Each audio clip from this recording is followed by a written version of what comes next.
Vuonna 2016 Botswanassa juhlii 50 vuotta itsenäisyyden, joten mitä voit sanoa, mitä siellä meteliä? No, aika paljon todella, ei vähiten pisin yhtenäinen monipuoluedemokratiaan mantereella.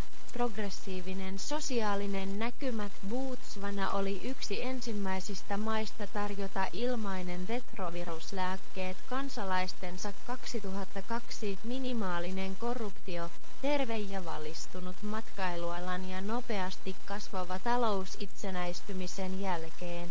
Maan matka äärimmäisessä köyhyydessä vuonna 1966 tullut yksi Afrikan vakaimmista ja kukoistava yhteiskunnissa on erittäin innostava ja epäilemättä ansaitsee sanonnan hattuunsa.